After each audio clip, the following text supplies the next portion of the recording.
우리가 지난 시간에 예배란 큰 주제를 가지고 우리 주님의 마음이란 제목으로 함께 말씀을 나누었습니다. 요한복음 4장의 말씀을 가지고 여러 각도에서 말씀을 선포할 수 있고 또 여러 각도에서 신학적으로 이해할 수 있지만 가장 첫 단계가 수가성, 한 여인을 찾으신 주님의 마음이 어떠했는가, 왜 주님께서 그 길을 가셨는가. 우리가 읽어본 본문 4장 3절에 보면 유다를 떠나서 다시 갈릴리로 가실새 사마리아를 통과하여야 하겠는지라 그랬습니다. 유대를 떠나서 길을 가실 때에 의도를 가지고 반드시 사마리아를 가셔야 했다는 것입니다. 이것은 예수님께서 그냥 우연히 지나간 것이 아니라 길 가는 길을 단축하기 위해서 떠나가신 것이 아니라 여기 나와 있는 한 여인, 이 여인을 만나기 위해서 예수님께서는 사마리아로 가야만 했다는 것입니다. 그래서 이 여인을 만나서 이 여인에게 복음을 전하고 이 여인을 부르심으로 하나님께서 찾으시는 예배자로 삼기 위해서 우리 주님께서는 수가성에서 그 여인을 만나게 된 것입니다. 예수님께서 의도를 가지고 계획 가운데 가셨다는 것입니다. 자, 지난주에는 예배자를 찾으시는 주님의 마음에 대해서 함께 말씀을 나누었고, 오늘은 더 반대의 입장에서 한 여인의 마음을 우리가 좀 헤아려 보려고 합니다. 주님께서 만나신 이 여인이 어떤 여인이었습니까? 한마디로 참으로 힘들고 어려운, 괴로운 삶을 사는, 정말 어떻게 보면 죽지 못해서 살아가는 삶을 사는 가련한 여인이었습니다. 행복한 삶을 살기 위해서 결혼도 해보았지만 자기가 6번째 남자와 살고 있으면서도 행복한 결혼 생활이 되지를 못합니다. 합법적인 결혼이 아니었습니다. 그저 한 남자와 여러 남자와 함께 살아갑니다. 지금이야 많은 이유가 있겠지만 여인들이 결혼하지 않고 살아가는 분들도 많이 있지만 예수님 당시에 그 고대 근동 지방이나 아니면 그 팔레스타인 지방에 있어서 여인에게 결혼은 생명과도 같은 것입니다. 결혼하지 않고는 여인이 살아갈 길이 없습니다. 그래서 남편이라고 하는 것은 여성의 모든 것이고 행복이고 놓칠 수 없는 것이었습니다. 행복하기 위해서, 생존하기 위해서 이들은 결혼해서 살아야 했지만 한 남자, 2번째, 3번째, 4번째, 5번째, 6번째 남자와 살게 되니 다른 사람들이 손가락질하게 되고 무슨 문제가 있는 것이라고 이야기하게 되고 참 본인도 견디기 힘들고 부끄러워서 물을 길러 갈 때에도 여러 사람들과 함께 시원한 저녁 때 물 길러 가지 못하고 아무도 물 길러 가지 않는 땡땡 햇빛이 찌는, 쨍쨍한 햇빛이 찌는 한낮 대낮에 물을 길러 가야 하는 그러한 가련한 여인이 있었습니다.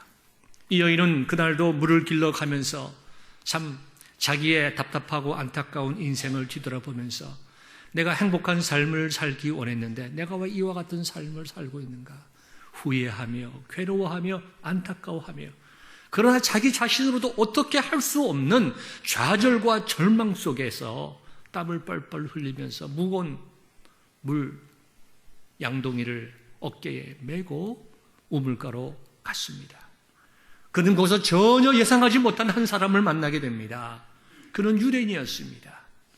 그는 남자였습니다. 그 옷차림을 보니까 유대인인데 그분이 자기에게 물을 좀 달라고 합니다.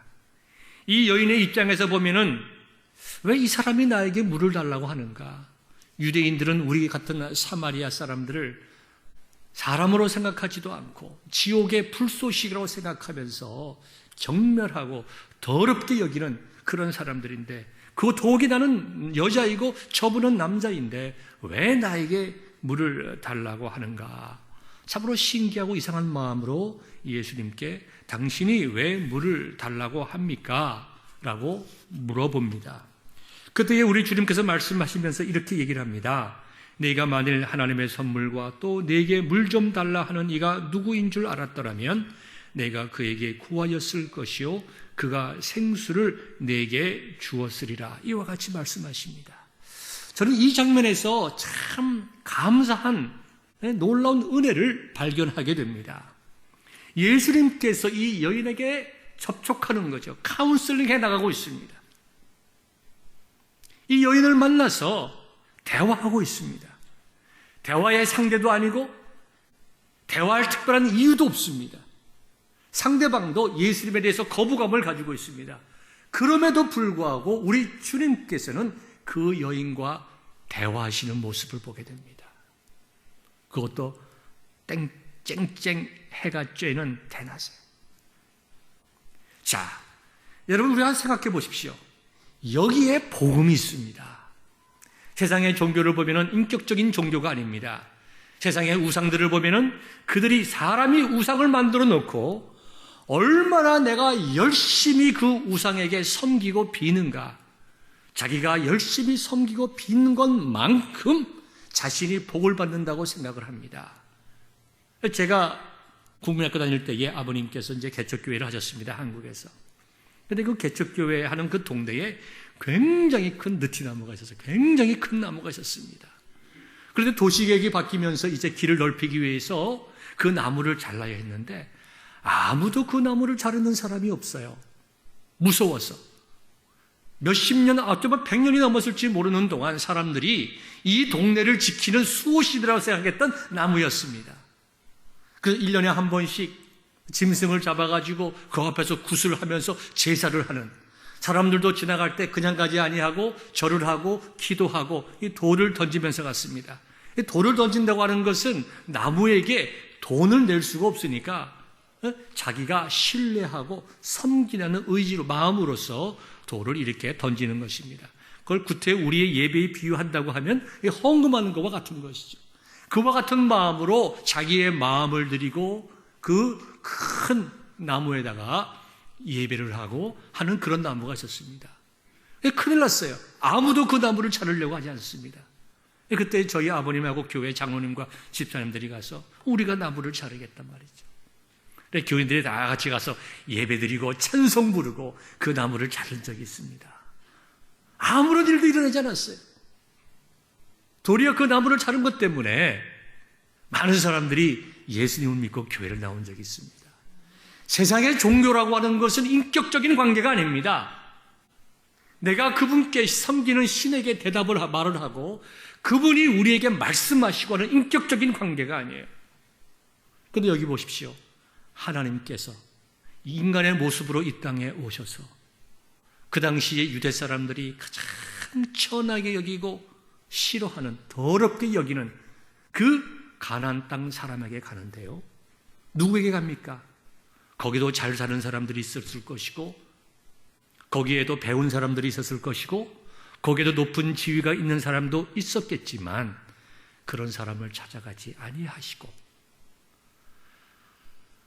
물 길러 갈 때에도 동료들과 이웃들과 함께 가지 못하고 그 뜨거운 태양이 쨍쨍 찌는 한 대낮에 물을 길러 가는,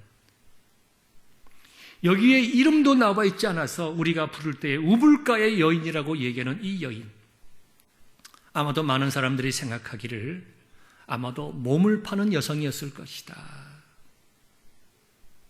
몸을 파는 여성. 성경에 기록되어 있지 않지만 상황적으로 볼 때 우리가 그와 같은 여성이라고 생각할 때에 세상 사람들이 손가락짓하고 욕하고 수군거리고 아이들이 돌을 던질지도 모르고, 그래서 사람을 만날 수 없는 그와 같은 정말 좌절과 눈물과 고통 속에서 어떻게 해보려고 해도 이 남자를 만나서 새롭게 한번 살아볼까, 이 남자를 만나서 새롭게 내 인생을 시작해볼까, 모든 인생에 실패한 죄인 중에 죄인이요, 어떻게 보면 세상적으로 볼 때 가치 없고 의미 없는 인생을 살아가는 그 여인에게 하나님께서 다가가셨어요. 그리고 그 여인에게 말씀하십니다. 이것보다 더 큰 은혜가 어디 있습니까? 이것보다 더 큰 놀라운 일이 어디 있겠습니까? 여러분 같으면 그렇게 하시겠습니까?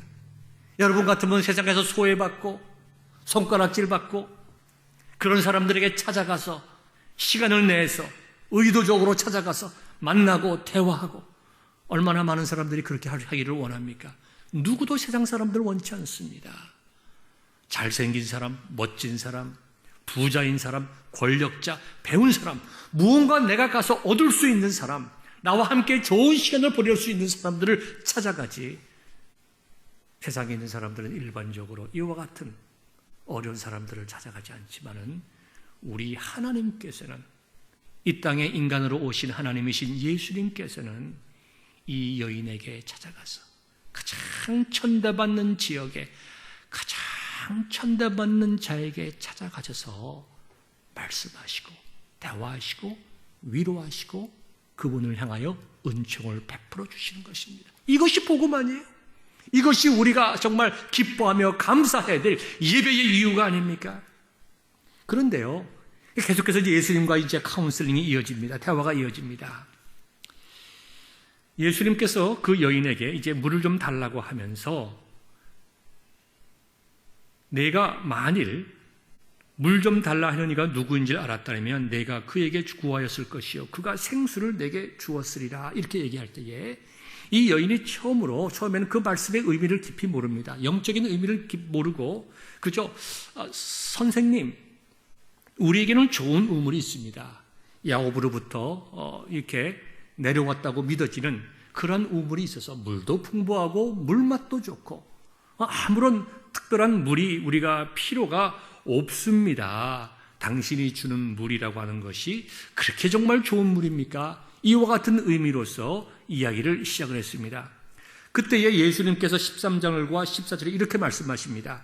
예수께서 대답하여 이르시되 이 물을 마시는 자마다 다시 목마르려니와 내가 주는 물을 마시는 자는 영원히 목마르지 아니하리니 내가 주는 물은 그 속에서 영생하도록 솟아나는 샘물이 되리라.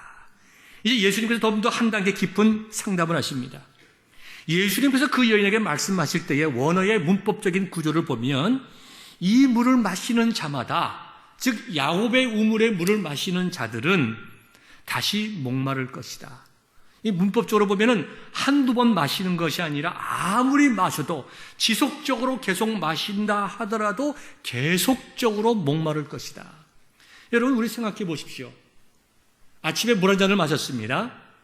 오후 되면 목이 더 마릅니다. 또 저녁 되면 또 목이 말라요. 우리가 이 세상에서 마시는 물은 한 번 마신다고 갈증이 해소되는 것이 아닙니다.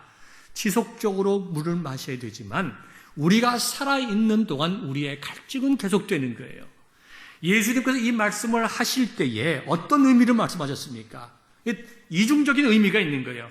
단순한 물도 말씀하셨지만 이 말씀을 통해서 여인에게 다가가는 겁니다. 네가 행복하게 살기를 원하지 않아야 하느냐? 네가 어떻게 하든지 복되게 살기를 원치 않았느냐? 네가 이 땅에 살면서 여인으로서 한 남자, 두 남자, 세 남자 바뀔 때마다 어떻게 하든지 잘 살아보려고 애쓰고 어떻게 하든지 행복해 보려고 애쓰고 어떻게 하든지 좀 인간적으로 살아보기를 애쓰고, 그래야 네가 물질도 구하고 명예도 구하고 사랑도 구하고 남편도 구했지만 너의 지금 있는 인생의 모습을 보아라. 너의 마음속에 만족이 있느냐? 너의 마음속에 행복이 있느냐? 너의 마음속에 기쁨과 소망이 있느냐? 네가 목마르지 않느냐?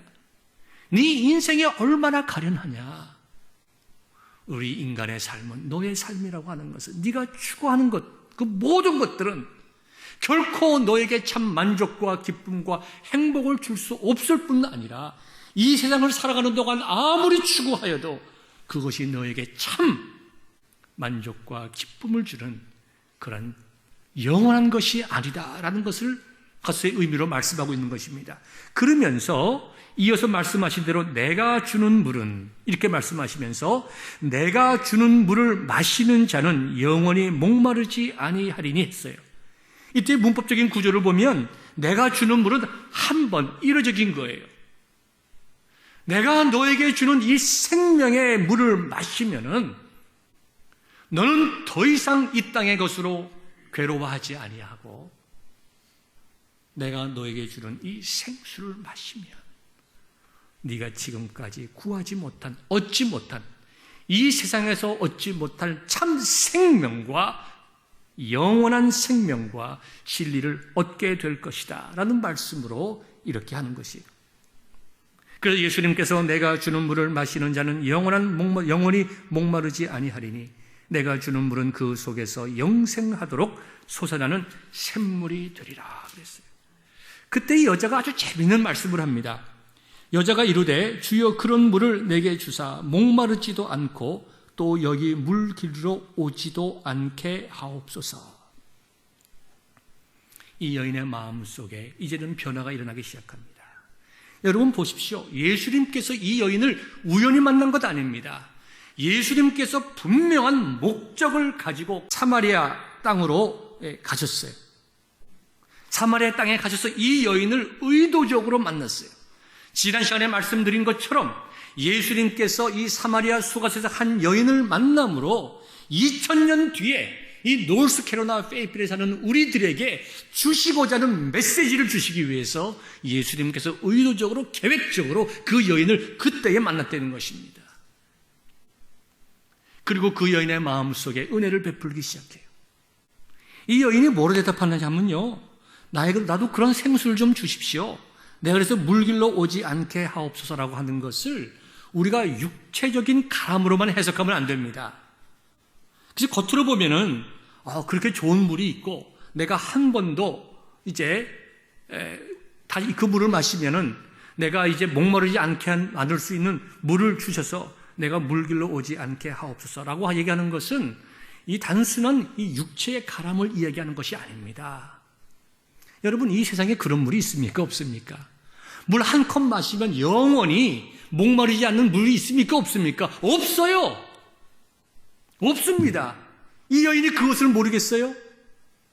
지금 이 여인의 마음속에는, 예수님께서 택하신 이 여인의 마음속에는 이미 하나님께서 베푸신 은총이 그 심령 속에 있어서 그 심령이 예수 그리스도의 말씀을 받아들일 수 있는 은총 속에 있었다는 거예요. 이게 은혜 아닙니까? 우리는 이렇게 얘기를 합니다. 믿어서 구원을 받습니다. 예수님을 믿음으로 구원받습니다. 그 말씀이 맞지요. 그러나 다시 한번 말씀을 드립니다. 하나님께서 그의 택한 백성들을 구원하시기 위하여 우리를 사랑하셨다고 했습니다. 하나님이 세상을 이처럼 사랑하사 독생자를 주셨다고 했어요.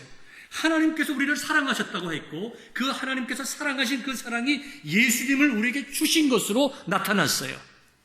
그 주님께서는 하나님의 사랑을 이루시기 위하여 자신의 생명 주심으로 우리의 모든 죄악을 용서해 주셨어요. 우리는 그것을 믿음으로 말미암아 구원을 받습니다. 구원을 받아요. 그래서 우리는 우리에게 베푸신 하나님의 사랑과 예수 그리스도의 십자가의 은총을 믿음으로 구원받는다고 말할 수 있지만 그 믿음이 있기 전에 하나님께서 우리에게 먼저 은혜와 사랑을 베푸신 것입니다. 그래서 예수님께서 가이사라 빌립보 지역에서 너희들은 나를 누구라고 물어보실 때에 시몬 베드로가 주는 그리스도시요 살아계신 하나님으로 고백했습니다. 그때 예수님께서 바요나 시몬아, 요나의 아들 시몬아, 내가 복이 있도다. 내가 주는 그리스도시요 살아계신 하나님의 아들이라고 고백한 것은 너로부터 온 것이 아니다.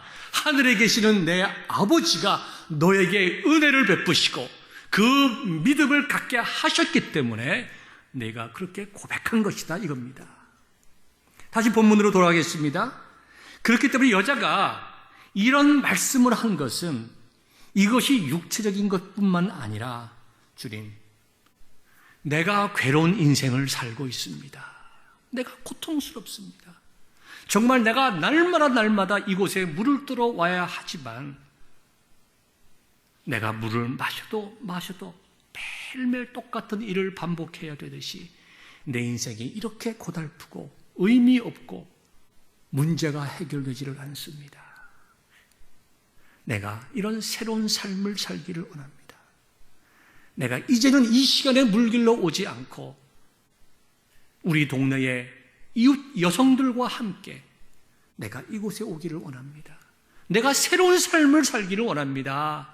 내가 새로운 변화된 삶을 살기를 원합니다. 새로운 인생에 대한 기대를 가지고 새로운 인생에 대한 소망을 발견하기 위해서 예수님을 바라보는 은총이 그 여인의 마음속에 있었다는 거예요. 그때 우리 예수님께서 뭐라고 그러신지 아십니까? 이르시되 가서 내 남편을 불러오라. 만약에 육체적인 가람만으로서 여인이 얘기했다고 하면 예수님께서 이렇게 물으시는 것이 이해가 되질 않습니다. 이 여인이 이 가람의 의미를 신앙적으로 영적으로 이해하면서 예수님께 접근합니다. 그때 예수님께서 하시는 말씀이 생명을 원하면 내 남편을 데려오라는 거예요. 자, 다시 봅시다. 하나님께서 우리를 사랑하셨어요. 그리고 그분의 사랑이 예수 그리스도를 주심으로 나타났어요. 우리는 그 하나님의 사랑과 예수 그리스도의 은총을 믿는 믿음으로 우리가 구원을 받습니다. 새로운 생명을 얻어요. 그러나 그때에 우리가 예수님을 믿는다, 나의 구세주로 믿는다고 할 때는 반드시 거기에 회개가 있는 것입니다. 믿음과 회개를 통해서 우리가 거듭나는 거예요. 참다운 회개가 없이 거듭남이 없습니다. 우리가 예수 그리스도를 믿는다고 하는 것은 확실한 인격적인 회개가 있어야 하는 거예요. 오늘날 교회 안에는 이와 같은 회개가 부족합니다. 그래서 어느 분은 이런 얘기를 합니다. 오늘날 진실로 복음이 필요한 곳은 교회다. 책임이 목회자들에게 있습니다. 예수님 믿으십시오. 예수님 믿으면 구원받습니다. 예수님 믿으면 잘 됩니다. 자식들도 잘 되고 비즈니스도 잘 되고 오래 살고 건강해집니다. 아, 예수님 믿으세요. 아, 믿으면 구원받는다니까요. 이거 뭐 동대문 시장에서 하나 사면 하나 공짜 주는 것처럼 그렇게 얘기를 합니다. 우리가 예수님의 구원을 이야기할 때에 그 구원을 이루시기 위하여 하나님께서 하신 일이 무엇인가? 하나님께서 낮고 천하고 비참한 모습의 인간으로 오셨어요. 그리고 인간의 구원을 이루시기 위해서 온갖 고초당하시고 자신의 생명까지 주셨어요. 그것에 대한 의미와 깊은 감사와 우리가 예수님께서 이 땅에 오셔서 죽어야만 할 수밖에 없었던 나의 죄에 대한 확실한 깨달음과 내가 예수 그리스도 앞에서 죄인인 것을 깨닫고 진실된 회개가 없이 믿으면 그냥 천국 가는가 보다. 뭐 공짜인데 믿지.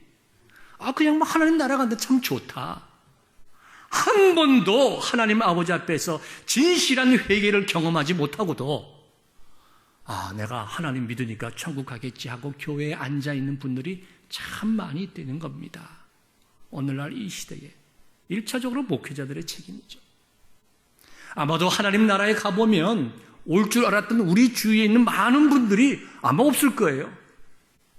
우리 자신들이 정말 내가 하나님 아버지 앞에서 진실로 회개를 경험했는가? 내가 회개한 경험이 있는가? 우리가 우리 자신들을 뒤돌아봐야 됩니다. 이 여인이 새로운 생명을 구하고 예수님, 내가 새 삶을 살길 원합니다. 아직까지는 정확하지 않지만 이분을 통해서 무엇인가 영적인 것을 구하는 이 여인에게 예수님께서 회개를 말씀하시는 겁니다. 내 남편을 데리고 가라. 이 여인에게 가장 큰 문제가 뭡니까? 바로 그 문제예요. 우리 같으면 그렇게 얘기 못하죠. 큰일 나죠. 그러나 예수님께서는 직접적으로 죄의 문제를 지적하십니다.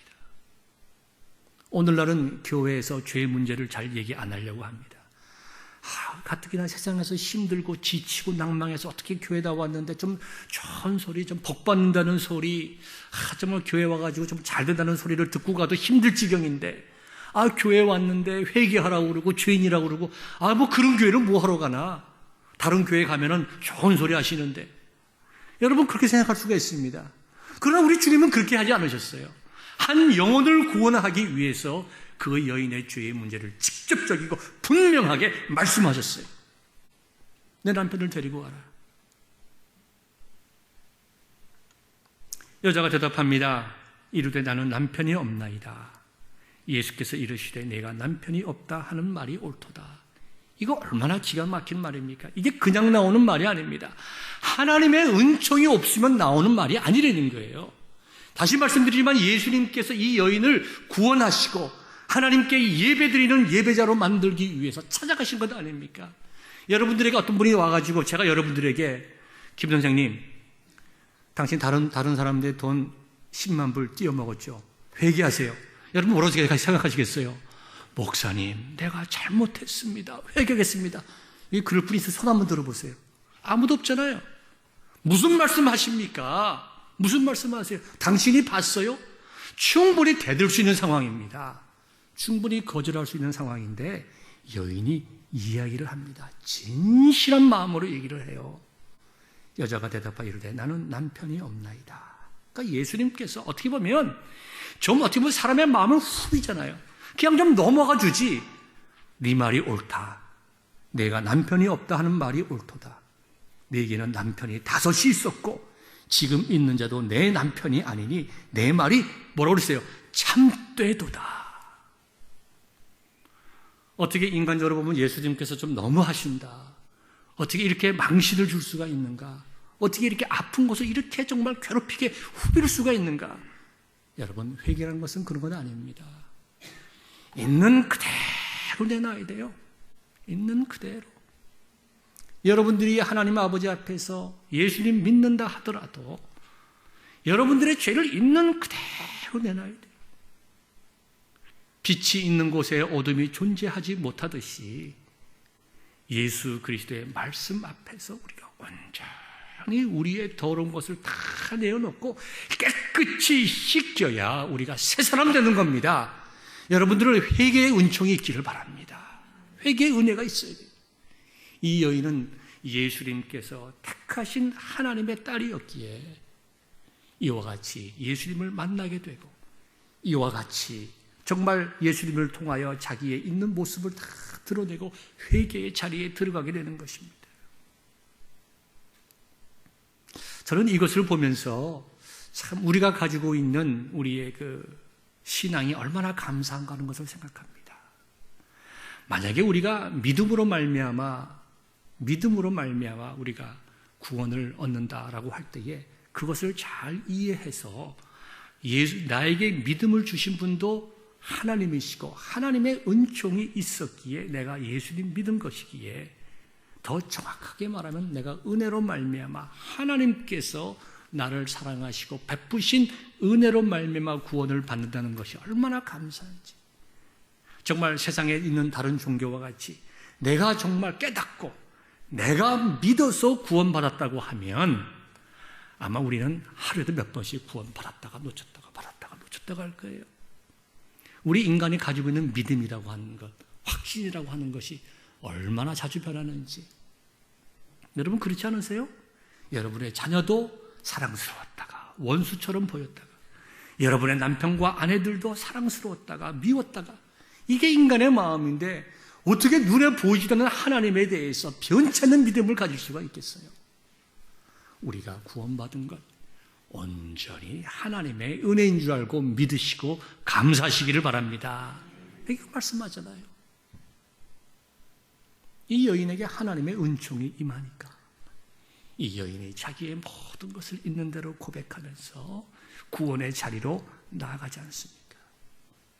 자, 이거 보십시다. 그 다음에 무슨 얘기를 하는가 하니까 여자가 이르되 주여 내가 보니 선지자로소이다 하면서 이제 예배의 문제로 이제 접근을 합니다.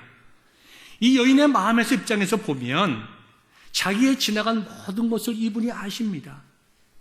한 번도 만난 적이 없고 이 땅에 우리 동네에 사는 사람도 아닌데 그 당시에 뭐 신문이 있었던 것도 아니고 인터넷이 있었던 것도 아닌데 이 유대인 젊은 신분이 자기의 모든 것을 알고 자기의 마음속에 하나님께서 주신 은총이 있자 이분을 믿기 시작하는 거예요. 무엇으로서? 선지자로서. 얼마나 놀라운 은혜입니까? 그러면서 예배에 대해서 말씀하는 장면이 나옵니다. 주여 내가 보니 선지자로소이다. 우리 조상들은 이 산에서 예배하였는데 당신들의 말은 예배할 곳이 예루살렘에 있다 하더이다. 그 당시에 가장 큰 갈등의 이슈가 예배하는 장소의 문제였습니다. 그리심 산에서 예배를 봐야 할지 아니면 예루살렘 성에서 예배를 봐야 할지 이 논란이 많이 있었습니다. 그래서 사마리아 땅에 사는 사람들은 그리심 산에서 예배를 드리고 지난 시간에 말씀드린 대로 그 다음에 유대인들은 예루살렘 성전에서 예배를 드렸습니다. 과연 어느 것이 옳은가? 어떤 것이 바른 것인가? 늘 갈등이 있는데 이분이 나의 모든 것을 아시는 하나님이 보내신 선지자라고 하면 이 문제에 대해서 어떻게 말하시는지 듣고 싶었어요. 그 다음에 이 여인이 듣고 싶은 또 깊은 심층의 마음의 상태는 무엇인가? 이분을 통해서 나의 부끄러운 면도 다 드러났고 이제 이분을 통해서 내가 정말 치료받고 이 분을 통해서 내가 새로운 인생을 살기 원했는데 새로운 인생을 사는 그 첫걸음이 뭐라고 생각하는 겁니까? 예배드리는 일이라고 생각하는 거예요. 예배드리는 일. 여러분 어떻게 생각하십니까? 신앙생활에서 제일 중요한 것이 무엇이에요? 여러분들이 신앙생활 제대로 하지 않다가 예수님 믿기로 결정했습니다. 오랫동안 교회에 나왔지만 한 번도 회개해 본 적도 없고 진실된 마음으로 예수님을 나의 구주로 고백해 본 적도 없습니다.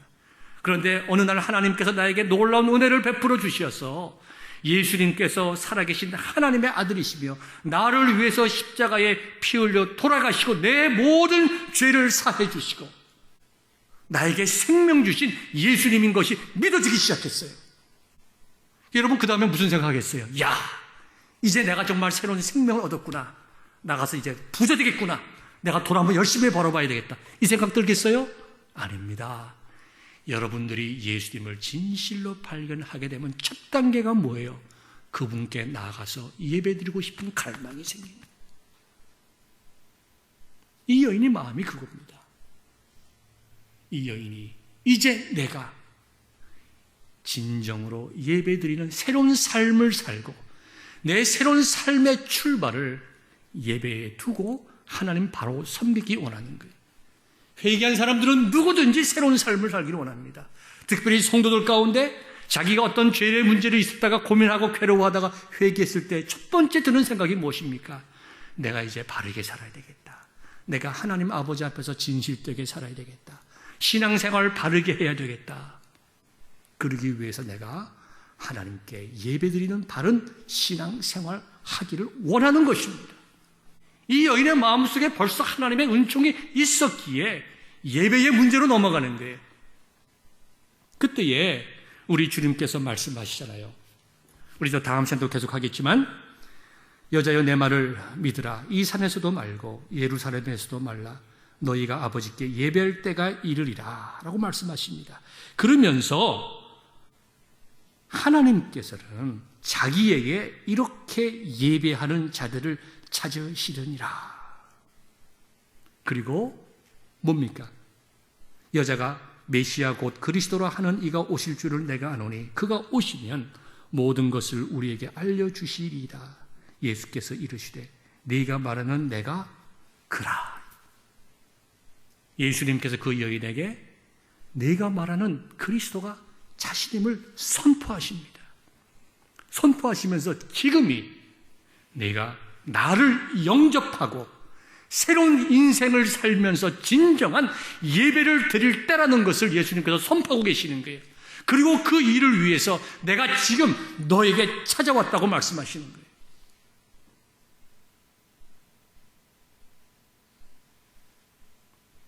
여러분 이 시간에도 우리 주님께서는 말씀을 통해서 성령으로 여러분들에게 찾아오십니다. 목사님 나도 예수님께서 나에게 직접 찾아오셔서 그렇게 말씀해 주셨으면 좋겠어요. 나도 그러면 예수님 확실하게 믿지요. 그렇게 생각할 필요 없습니다. 예수님께서 그 시대에 2000년 전에 그 여인에게 말씀하셨듯이 이 시간 동일하게 동일한 말씀을 우리에게 무엇을 통해서 하나님의 말씀을 통해서 선포하고 계시는 거예요. 지난번에도 2주 전인가 3주 전인가 말씀드린 것처럼 우리가 베드로처럼 무리를 걷지는 못했지만 베드로가 무리를 걸었다는 사실을 우리가 진정으로 인격적으로 고백한다고 하면 베드로가 고백한 기적을 이 시간 하나님의 말씀을 통해서 동일한 기적으로 내가 체험하는 거예요. 예수님께서 이 시간 여러분들에게 말씀하시는 거예요. 너희가 예배할 때가 오나니 언제라고요? 바로 이때라. 여러분이 예수님을 영접하신 분이라고 하면 하나님을 기쁨과 감사함으로 예배해야 할 것이며 아직까지 예수님을 나의 구주로 고백하지 못한 사람이 있다고 하면 내가 회개하고 하나님께로 돌아가서 예수 그리스도를 나의 구주로 영접하고 내가 하나님의 자녀로서 예배할 때가 언제라고요? 지금 이때라는 거예요. 하나님께서 말씀을 통하여 여러분에게 이 시간 한 사람 한 사람의 심령 속에 말씀해 주고 계시는 것입니다. 여러분들 가운데 좀 시간이 지났지만 조금 더 말씀을 드리겠습니다. 나는 그렇게 예수님이 필요치 않다라고 생각하시는 분들이 있을 수가 있어요. 아마 여기 있는 이 여인처럼 정말 안타깝고 불쌍하고 비참한 삶을 살면 지푸라기 하나라도 잡는 심정으로 예수님을 잡을 수 있을지 모르죠. 그러니까 여러분들의 마음속에는 그렇게 답답한 것이 없을 수가 있어요. 제가 한 사람을 여러분들에게 소개하고자 합니다. 물론 그분에 대해서 이름이나 그런 것을 얘기할 수 없습니다. 제가 목회하던 중에 만났던 한 분을 소개합니다. 이분은 그 옛날에 지금 아마 그분 나이가 한 60세 후반쯤 됐을 거예요. 아직 70은 안 되시고. 그 옛날에 여고와 이화여자대학교를 졸업했습니다. 외동딸이었어요. 아주 부잣집 외동딸이었습니다. 제가 그분을 만난 지가 벌써 한 5, 6년 전인데 그때 아마 그분이 한 50대 초반이나 중반쯤 되지 않았을까 생각합니다. 자녀 3명이 다 아이비리그 다 졸업을 했어요. 아마 50대 후반쯤 될지 모르겠습니다. 그리고 남편이 아주 유학을 와서 크게 회사를 가지고 미국 메인스트림 속에 들어가서 미국 주류 사회 속에 들어가서 아주 비즈니스를 잘 하시는 분이에요. 뭐 큰 세탁소 하고 이런 걸 하는 것도 아니에요. 미국 사회 속에서 미국 사람들과 함께 비즈니스 잘하는 작은 연구소를 가지고 있었어요. 이분이 얼마나 고운지 몰라요. 아주 아름답습니다. 자, 좋은 가정, 부유한 가정에 태어나서 그 옛날에 고등학교, 이화여자대학교를 졸업을 했어요. 좋은 남편 만나서 미국에 유학 와서 잘 삽니다. 남편이 얼마나 좋은 사람인지 몰라요. 아내 받들기를 마치 정말 임금님 받들듯이 이렇게 해요. 어떻게 잘 아느냐고요? 제가 그 여자 성도님의 얼굴 보면 알죠. 나이가 50대 후반쯤 됐을 것 같은데 지금 생각해 보니까 얼마나 얼굴이 환한지 몰라요. 한 번도 고생해 본 적이 없어요. 그분의 말대로 한 번도 고생해 본 적이 없고 한 번도 속썩여 본 적도 없고 남편이든지 자식이든지 조금도 부러울 게 없어요. 그때 최고 좋은 차들, 제일 비싼 차들, 집도 얼마나 큰지 조금 과장하면 이 건물 전체 많아요. 집이 한 150만 불 때리는 그 큰 집에 살면서. 근데 그분이요 예수님 안 믿어요. 예수님 안 믿어요. 목회자들에게 얼마나 잘하는지 몰라요. 때가 되면요 뭐 제 선물, 그 다음에 아내 선물, 아이들 선물까지. 또 헌금 생활을 안 해요. 이게 뭡니까? 하나님께 대한 믿음의 확신이 없는 거예요. 구원의 확신이 없는 거예요. 그냥 사람들 만나러 교회에 오는 겁니다. 어쩌면 세상에서 볼 때에 그분은 예수님이 필요 없을지도 모르겠어요. 이 땅에만 산다고 하면. 뭐가 부럽겠어요? 그리고 인간관계를 잘 하시고 자기가 교회의 교인이니까 자기 담임 목사에게 잘해요. 그러나 신앙생활을 하지 않습니다. 1년에 한 10번 정도 교회에 오십니다. 제가 여러 번 그분의 초대를 받아서 갔는데 그분을 초대해서 집에 초대를 가면요 얼마나 정성껏 하는지 이건 뭐 최고급 호텔 이상으로 모든 걸 기가 막히게 대접을 합니다. 그럼 식사 대접을 하죠. 먹으면서 복음을 전합니다. 그러면 그분이 꼭 이렇게 얘기해요. 목사님 귀한 말씀 감사합니다. 안 믿는 거예요. 참 좋은 말씀이지만 나는 그 말씀이 믿어지지 않습니다. 이겁니다. 그렇게 행복한 삶을 산 여인, 세상에 남부러울 것 없는 여인, 아마 죽을 때까지 편하게 사실 그분이지만 제 마음속에서 볼 때에 참 너무너무 불쌍한 거예요. 우리의 인생이 이 땅에서 끝난다고 하면 불쌍할 이유가 없죠. 부러움의 대상이 되어야 되죠. 그러나 우리의 인생이 이 땅에서 끝나는 것이 아니라 반드시 우리가 죽은 이후에 예수님의 심판이 있고 심판 이후에 하나님을 믿는 믿음의 사람들, 하나님의 은혜의 백성들이 하나님 나라에 간다는 소망이 우리에게 있을 때에 그런 소망이 없는 자들이 얼마나 불쌍하겠어요. 여기 나온 이 여인보다 더 가련한 자예요. 더 불쌍한 자예요. 더 안타까운 자예요. 여러분 가운데 그런 분들이 있습니까? 아직까지 내가 편안히 산다고 생각하시고 별로 부러울 것도 없다고 생각하시고 이만하면 내가 세상에서 살 만큼은 산다라고 생각하시는 분들, 내가 세상에서 남 어렵게 하지 않고 남에게 힘든 일을 시키지 아니하고 내 양심껏 도덕적으로 인간답게 살아간다고 생각하는 분들 여기 있습니까? 그러나 여러분들의 마음속에 예수님께서 주시는 생명이 있습니까? 그 생명이 없으면 불쌍한 자예요. 불쌍한 자예요. 잠시 뒤에 예수님의 심판이 있기 때문입니다. 여러분들의 마음속에 예수님에 대한 믿음이 있지만 진실로 깊은 하나님께 대한 예배 자리에 나가보지 못한 분들이 있습니까? 여러분은 회개하셔야 돼요. 내 사는 인생의 목적이 무엇인가? 하나님께 소망을 두고 그분만을 바라보고 하나님께 예배드리는 것이 우리 성도의 마땅한 일인 줄 알아. 하나님께 예배드리는 그 일에 최선을 다하지 않았다고 하면 이 시간 우리는 마음을 열어놓고 예수님께서 우리의 죄를 지적할 때에 거부하지 말고 핑계대지 말고 이 여인처럼 우리의 죄를 회개하고 정말 하나님 경외하는 믿음의 삶으로 가는 축복이 여러분들에게 있기를 원합니다. 그래서 우리 모든 베델의 성도들이 여기 예수님 만난 이 여인과 같이 인생의 새로운 출발하는 참으로 복된 성도 되시기를 우리 구주 예수 그리스도의 이름으로 축원합니다. 기도하겠습니다.